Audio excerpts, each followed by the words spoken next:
Hello, everybody.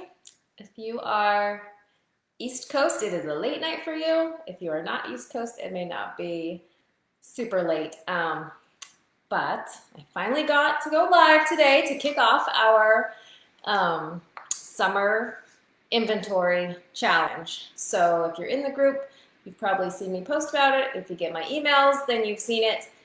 So today we are getting started. If you are catching the replay, then we are going to be talking about preparedness plans today, this whole week. And if you are watching live, you can catch me live and say hi in the comments. I think I can read comments today. So I am just going to jump right in so people watching the replay don't have to sit and wait for people to come on. So if you don't know my story, I am Jody. I run the blog Food Storage Made Easy, and I started my food storage journey about 12 years ago. I had two little kids. My husband at the time was still going through school, and we were just kind of overwhelmed by this whole thing. I did food storage. I now have 4 kids. About 6 years ago, I went through a divorce. I was a single mom for 5 years. And then a year ago, I got remarried and moved my kids across the country to join my husband and his 3 kids. So now I am a mom of 7, ranging from age 9 to 17. And so you can imagine going from a 1 and 3-year-old to 7, including 4 teenagers. My food storage world is completely different. And so I'm not going to lie, this whole project is super overwhelming. As I tried to figure out what I was going to talk about today, I started to get a little overwhelming feeling. But the whole point of doing this was to do it in baby steps. So bear with me, and we will do it together, and we will get it done. So the 3 things we need to remember, and so this won't overwhelm us, is we are figuring out what we want to have, what we already have, and what we need to get. So I don't have to have it all done. I don't have it all perfect every week. I just have to know what I have so I can make a plan going forward. Hello, Melissa, Melinda. I see people saying hi. Okay, so that is the plan. I've broken it up into 8 weeks so that we can be done by the end of the summer, because starting in September, we do all kinds of fun stuff with Preparedness Month and the 7-day challenge, so you'll hear more about that later. But so I do my blog in 10 baby steps, but this is kind of condensed because some weeks I think don't need a whole week for one step. So today we are talking preparedness plans. So in my book and on my website, I have a download for an emergency preparedness plan. The basics of this are a family plan, and then kind of your disaster kit, emergency binder, and then evacuation list and car kit. I probably won't go into car kit too much this week. I get more antsy about that as it gets closer to winter, but we have a lot to go through just with the first few things.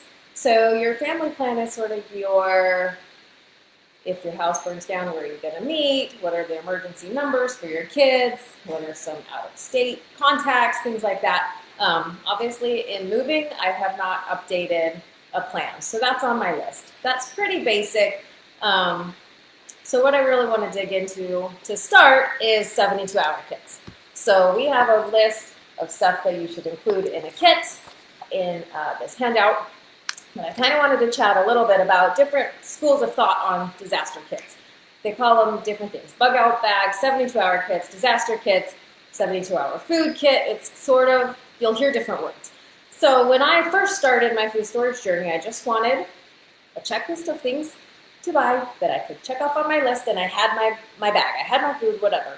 But as I went over the years and we kind of practiced different emergency scenarios, I realized that checklist might not be relevant for you and your situation or the types of emergencies you're kind of expecting to have. So I really started to think more like, when am I really going to use this? When will I have a backpack and have to walk away from my home, not be able to throw everything in the car or whatever. So I used to practice like pulling my kids in the stroller and hauling the stuff and carrying our dog and all of that, and that's probably not super likely that scenario will happen, but we do, you want to prepare for it in case. But the real thing that I've noticed changed for me over the years was when we had little kids, we could have their stuff, but they couldn't carry a pack. Well, I have kids now that can all carry their own pack. So I used to have all my emergency supplies spread out in the different packs. So we had 6 for a long time because we had 4 little kids, and my little kids basically had their clothes and a toothbrush and a few little things of food and water. And then my husband and I had big, heavy things with all our big supplies. And so as I've been pulling through these, I haven't looked at this. Stuff's been in storage. We've been moving. It's been crazy. But I pulled out one kit just to show you guys a few things. So in my kit, I have some good things, I will tell you. So I have some food. We have these bricks of food. Mine look to be expired in 2019, but they'd probably still be edible, although when I taste tested these with some kids, they did not eat them. So that's a consideration, but this is nice. It's 3 days worth of food in these bars, and for me, with kids, as long as they'll eat it, this is easy. You don't have to think about cooking. You don't have to, it's compact, but the other option is kind of just add water and meals. So you have to have a way to cook them, or at least to heat water up, and these are susceptible to mice and also to breaking. So in my move, I found a lot of stuff got ruined, and some of these bags of food did get damaged. So they're not my favorite, but if there are kids that won't eat a bar, you know, there's all different things. You can get MRE bars that taste better. So basically food has to be customizable to individuals. And I used to do a 72-hour kit in a milk jug, and it was super fun, and we had fun little tiny stoves, and we'd go and cook it in the park, and my kids thought it was fun, but then you're carrying these milk jugs around. It's not super feasible, especially if you're evacuating on foot. So that is not what I do for my family anymore, but if you just want to have something, maybe throw it in your trunk and you got food, it could be an option for you. And I have a really funny video I did with that I'll have to post throughout the week. So the other thing is water. So I have some water in here.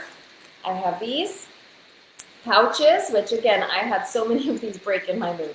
They caused a lot of water damage to lots of things. So they are good. I probably would do cardboard box, drink boxes, and you can do bottles, you can do filter bottles, you can also do life straws. This is I think a Seychelles, but I was looking at it, and you got to practice these things because I don't actually know which end. I think you drink out of this end, and you stick that in the pond.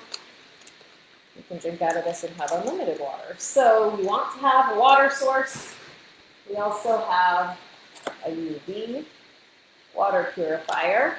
So I had all this cool stuff in my kit. I have some forks, some plastic forks. I got a sleeping blanket, emergency blanket. I have a toothbrush. I got masks, guys. When COVID hit, I had so many of these good masks. I was hoarding them, but I didn't buy more, so I didn't contribute to them running out. I've got some matches, a glow stick, and I do have a tarp and some rope to make shelter. Duct tape, always good. And then, my stuff's something everywhere. I have a solar charger, so I can charge a cell phone. If I had a USB, I don't have a USB in there. So that was all that was in one kit, a water bottle and a couple things of food. But I was missing a lot of important things because most of those things were in the other backpacks that I assumed my husband or my kids would have. But I started to realize we have teenagers with their own cars. I have younger kids, so if my husband and I are at work and we have little kids at home and they have to evacuate, I can't depend on them grabbing all of our bags to see what's in it. So I want each bag to be self-sustaining. So that's one bag. I've got so much stuff, so I need to pull out all my bags, see what I got, and then make each individual bag for all 9 of us now self-sustaining. So food, kind of went over that. Water, you gotta have some water, and then also a way to purify some more water. Shelter, so you're gonna want, like these tarps with a rope is a good basic shelter, because I don't really think that my 9-year-old's gonna carry a tent around on her back. You're gonna want a way to heat and cool. I have some little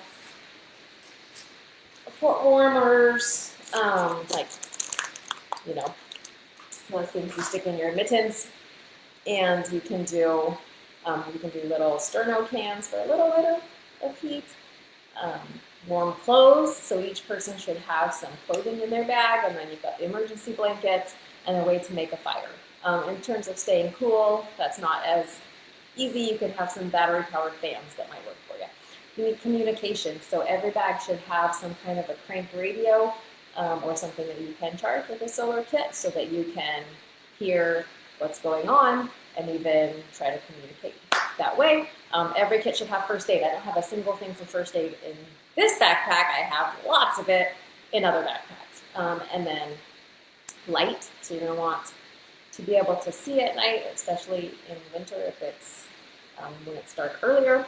And then hygiene, so toothbrushes, toothpaste. I don't have toothpaste, but I got a brush.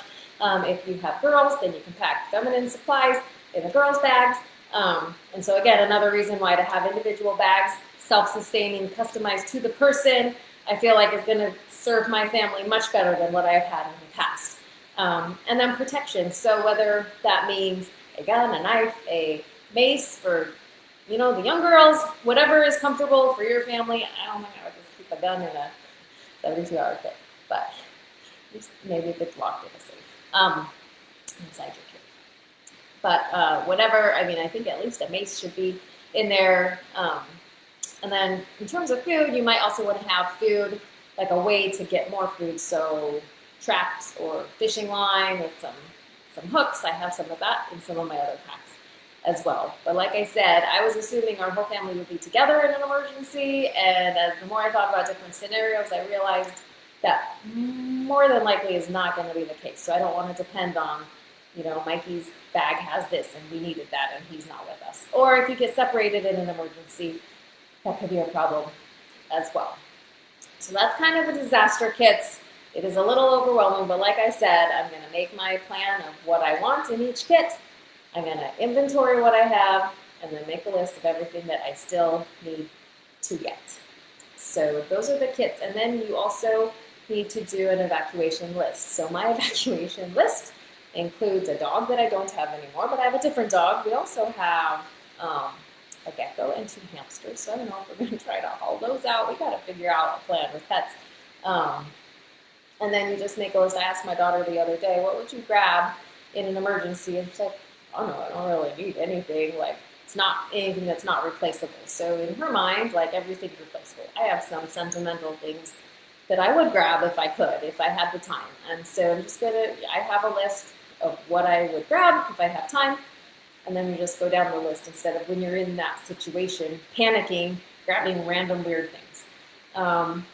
Another thing in your kits, if you have a kid that wears glasses or contacts, you can customize their bag to have either old glasses or contacts and stuff like that. I forgot I was going to mention that. So I'm working on my evacuation list, talking to each of the kids and see what things they would want to do and how we would want to deal with their pets, and probably have a little mini bag for my dog. So whoever evacuates with the dog will just grab that little bag and attach it to their kit with a carabiner, so they have dog food and his leash and everything that he needs. So then the second part, the main big thing, is your emergency binder. This is sometimes considered part of your disaster kit because it would be something you would want to grab and go. But also if you have like a house fire, it might stay at your house and you keep it in a fireproof safe. But so we have instructions how to make an emergency binder. I have a whole post on it that I will link out to.